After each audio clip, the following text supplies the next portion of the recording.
And welcome to Marcus and Mike Show, guys. I am Mike. My man over here on the right-hand side is Marcus. Marcus, how you doing today on this Wednesday afternoon, hump day? Pretty good, man. My Houston Texans are winning. So whenever they have a winning week, I don't think I've ever told you this before. You know the show Inside the NFL, right? Right. If the Houston Texans or the Dallas Cowboys lose, I don't watch Inside the NFL. But when one of them wins or both of them win, I'll watch it. I can talk. But if both of them lose, I can't watch Inside the NFL for what? I just can't watch it. It's just, right. Yeah. So with that being said, you are also a Texas fan. You know, you are in Texas, so you got to represent your Texas Longhorns. Right. And my Kansas State Wildcats play your Texas Longhorns this weekend. I'm sorry, and a couple weekends. No, yeah, it is this Saturday. It is Saturday. Who do you got winning that game? Where's it being played at? Manhattan or Austin? I believe it is at Austin. Oh, God, I can't believe I'm saying this. I'll go Texas in a field goal, but if it was in Manhattan, I'd say Kansas State by a touchdown or field goal. Yeah, you guys have been sleeping on Kansas State for a long time. We've finally jumped up in the polls. We're number 16 now compared to the college football polls here. So we have an outside chance of possibly making it. Yeah, I mean, I have Texas by a field goal, so that, you know, my confidence isn't there. I wouldn't be shocked at all. We were here our next show Monday morning, and it was Kansas State beat Texas. I mean, that's not shocking at all. Yeah. Right. So speaking of college football rankings, the first rankings did come out last week, and some people are up in arms. Some people are kind of like, it is what it is. It is the first poll here, but the top four teams to obviously in the college football playoff rankings make it to the playoffs. And as of right now, number 1, they got Ohio State, number 2, LSU, number 3, Alabama, and 4, Penn State, with 5 is at Clemson and 6 is at Georgia. First things first is, do you agree with those rankings? For the most part, I'm not one of those people, and there's a lot of you guys out there, and you might be one of these, that because you won the national championship that automatically you're number 1 the following year until you compete again. Yeah, every year takes on its own identity, and Clemson hasn't played like a top 4 team. That's why they're at number 5. I don't have a problem with that. Now, if you're Clemson, you don't worry about it because you don't get up in arms about it because the 4 teams, some of them are going to play each other. Right. They're going to knock each other off, so you're going to slide it. If Clemson, if you take care of business, you're going to be in. So Clemson fans shouldn't be too worried, and they should accept the fact that they haven't played, great, and rightfully so. I mean, they lost all 5 of their top defensive linemen. Lawrence hasn't played great. He's thrown more interceptions now, in the first couple of games. I don't know if you knew that. You knew that. And then he had the whole career, his whole career, the whole freshman year. So let me see here. I mean, LSU, Alabama. I mean, that's going to clear some stuff up. I mean, Clemson's going to move ahead of one of them right off the bat. So I happen to think, and DeVinte's not playing. That kind of hurts LSU. They lost one of their pass rushers there for LSU. I'm still going to go out on a limb and pick LSU. So Alabama, looks like Clemson will take Alabama's spot coming up in the rankings. I don't have a problem. I love Penn State. Hey, Penn State has one of the best running back, wide receiver, quarterback combinations, like the triplets, in a long time. They haven't had that since, Keyjana Carter, Freddie Scott, and 1994's. Yeah, that's a little bit before my time when I started watching college. Before your time, so they haven't had that kind of triplet. They were the greatest show on turf in '94, Penn State. That was just get up and go, and they just blew everybody out. Look up the 1994 Penn State Nittany Lions, and they destroyed everybody. So, and Penn State hasn't had that in a while, and they have that this year, and they have a good D line. So Penn State's the real deal, man. They're fun to watch. Yeah, they are really, really fun to watch. Also, who is really fun to watch is the Oregon Ducks. They are sitting there in the top 10, looking to make a move as well. But if you look at the top 4 seeds as of right now, in 3 weeks you have Ohio State playing Penn State. This week and then this week you have LSU playing Alabama. So in a roundabout way, this is your semifinals to get into the finals. Man, that game right there is must see TV. Where is that game at? Is that in the Death Valley or? The LSU Alabama game. Ohio State, Penn State. I believe it is at Ohio State, but let me clarify that for you. Can the triplets be stopped by the Ohio State defense and Chase Young? And can Penn State's defensive line control Fields, the quarterback? Man, that right there is must-see TV. Yeah, so this is Thanksgiving. That Saturday, Ohio State is hosting Penn State. So, I mean, like people in general just need to pump the brakes a little bit. This is the first rankings. Like if I remember correctly, only one team in the first, so like one of the four normally make it to the playoffs toward the end of the year. With that being said, I think Alabama is going to take care of LSU to be back, and then if everything holds face here, Ohio State beats Penn State, that opens a door for Clemson to slide in there. That opens the door for Georgia to slide in there, and opens the door for Oregon Ducks even to slide up in there. So let the season play out. Oregon's kicking themselves off of losing that. They had no business losing to Auburn that week 1. Right. That's the only thing holding back Oregon from being probably 5 or 4.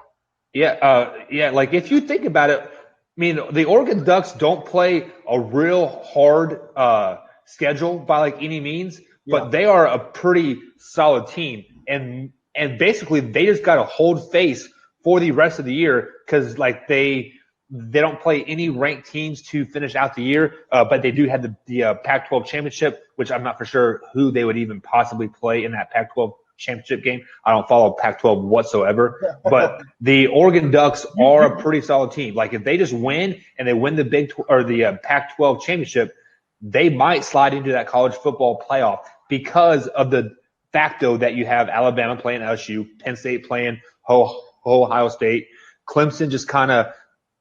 I feel like the committee is giving Clemson every chance to prove themselves to slide up in there. But I think ultimately Clemson will be on the outside looking in this year. Yeah, they'll probably play Utah in the Pac-12 championship, and Utah is a damn good football team. That will be a really good game. I think didn't they play earlier in the year, if I'm not mistaken? No, they haven't. Okay, yeah. Utah is the real deal. Utah's defense, their quarterback running, they're good.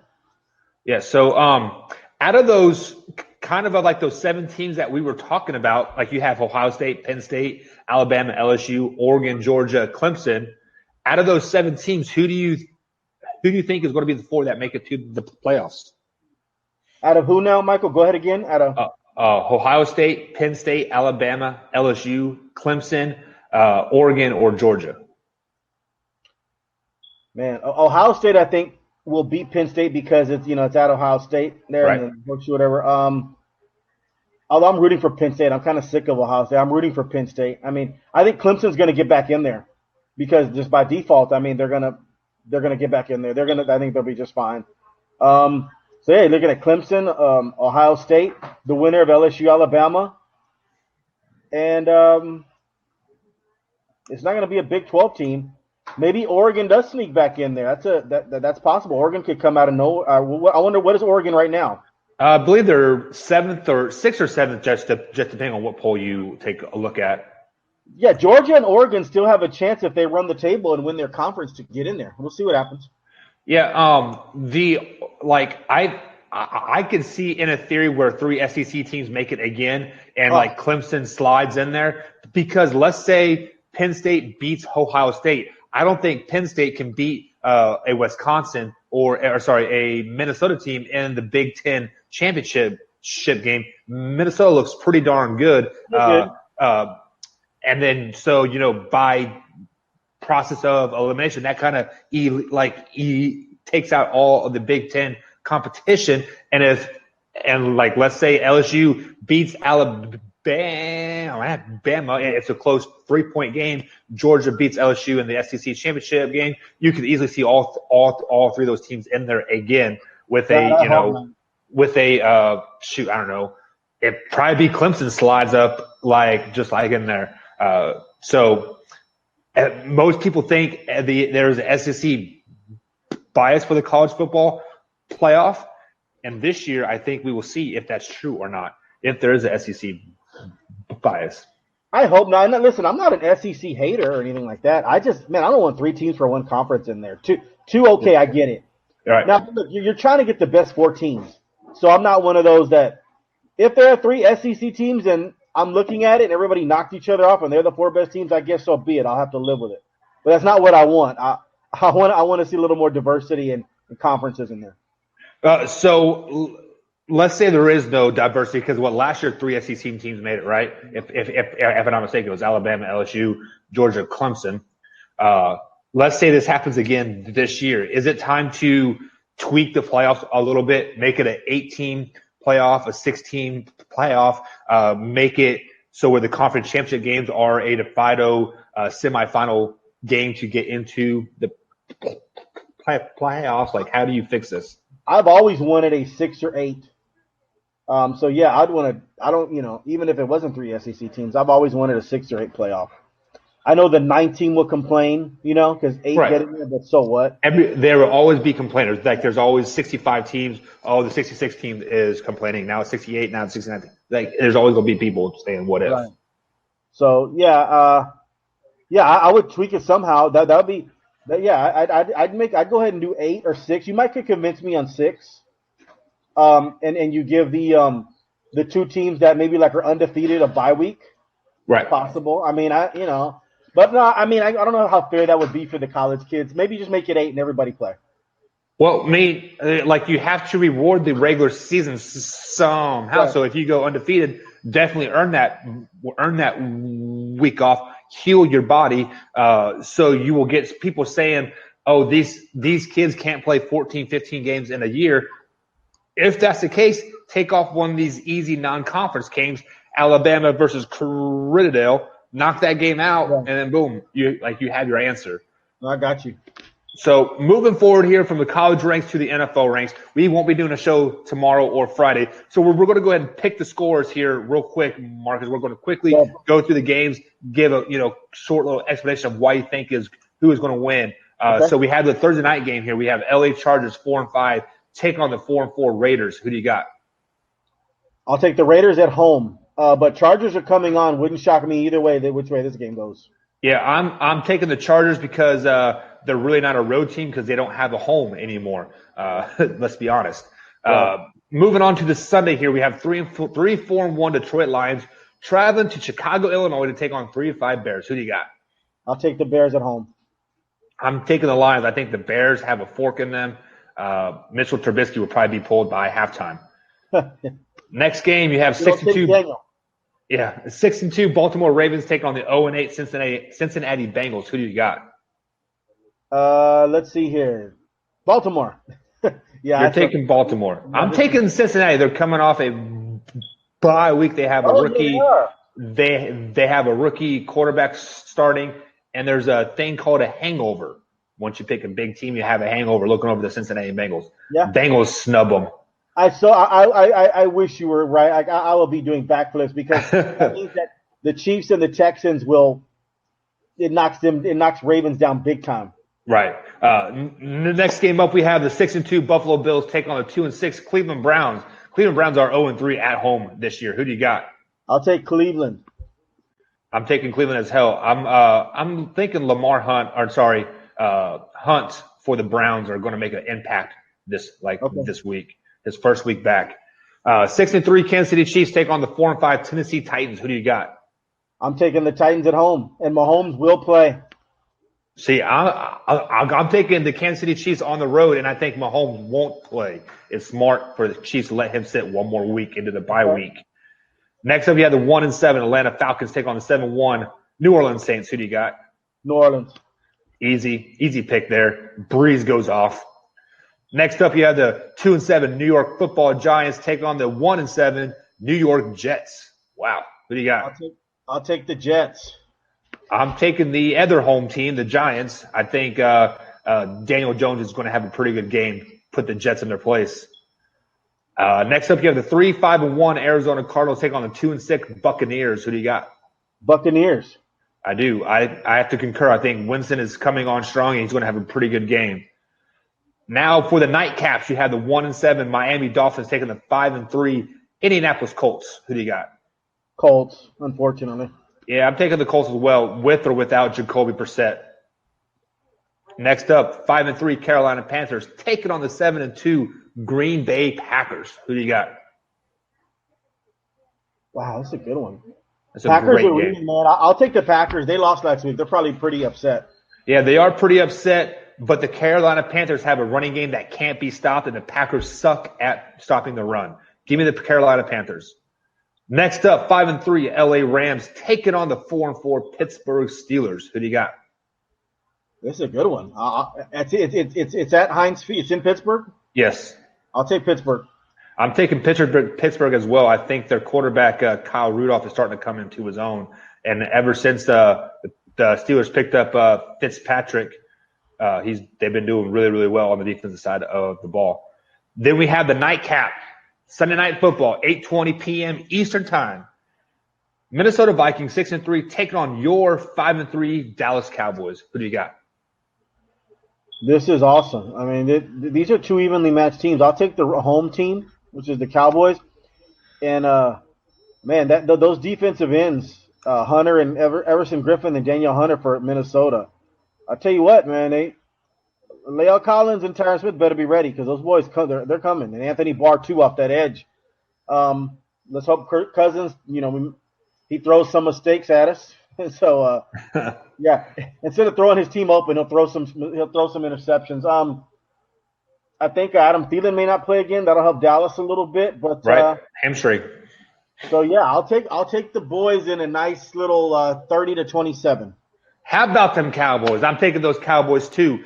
If the Minnesota Vikings cannot beat a terrible Kansas City Chiefs defense, they cannot hang with the pretty darn good defense of the Dallas Cowboys on the road. Back-to-back road losses for the Minnesota Vikings, giving them basically losing control of their own destiny at this point. They're going to need some help to even have a chance to make the playoffs after this game. Cowboys win by 12 points. Wow, that's a lot. 12 points. And you said the Kansas City Chiefs' terrible defense. They have been bad, right, for a few games. Have.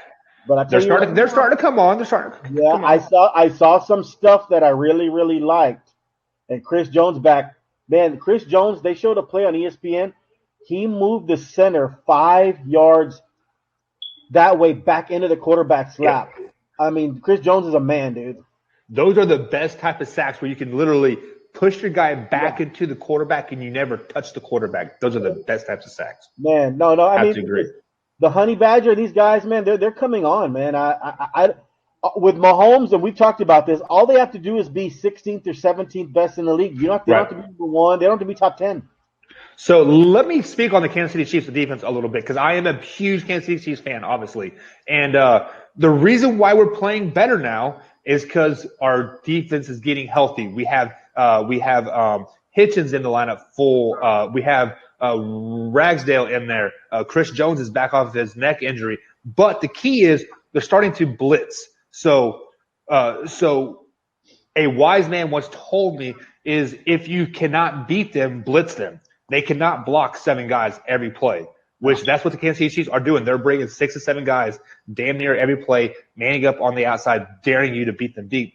And lately, the Denver Broncos haven't been able to do it, and the Minnesota Vikings haven't been able to do it either. So, yeah, that's why this past draft was huge for the Chiefs to get McCole Hardman there and then to get Thornhill, the safety. He's not a bad safety, man. He's part of the reason that you can blitz Tyrann Mathieu because he's a free safety back there. Yeah, and he's not bad, right, as a rookie. Justin Reed for the Texans wasn't as bad. They're similar for the Texans last year. So that's going to be it for today's show. We quickly picked the games for you guys. We will recap them on the Facebook page if you're following us on Facebook. Be sure to like that page. I'll also stream a couple games on Sunday as like as well for those out of market people that can't get their games. So Marcus, any closing thoughts before we head out? Just watch a little NBA tonight. Kawhi Leonard's on another load management without Paul George there. They promised Kawhi, man, when they signed him that Kawhi's only playing 60 games. So that Clippers best record, they may not get it. They may go, you know what? We'll sacrifice the best record because they all want to be healthy, even if they're the 4th seed. Right.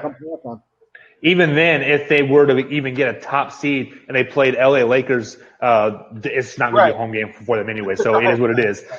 So speaking of basketball, congratulations to the Kentucky Wildcats for knocking off the number 1 seed Michigan State Spartans last night. They did. Just go ahead and put the ring on the Kentucky Wildcats fingers, man, right now. Really? Okay. Yeah. Although KU did look good. That hurt coming out of my mouth. Yeah. Yeah, no. Kentucky looked good. That point guard, Maxey, man, he looked like the real deal, man. Yeah. 17-year-old.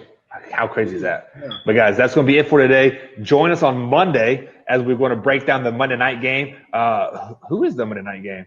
Seahawks and 49ers. So it's one of the best ones. That right. A lot of Monday nights this year, me and you have both been like, we'll pay attention maybe. I'm paying attention to this one. I.e. Pittsburgh Steelers versus Miami. Oh, crap. But, guys, join us Monday. I watched one more minute of that than a dead man. Hey. Yeah. Living the dream, man. Marcus, get the feeling better, man. We'll see you on Monday. Have a good weekend.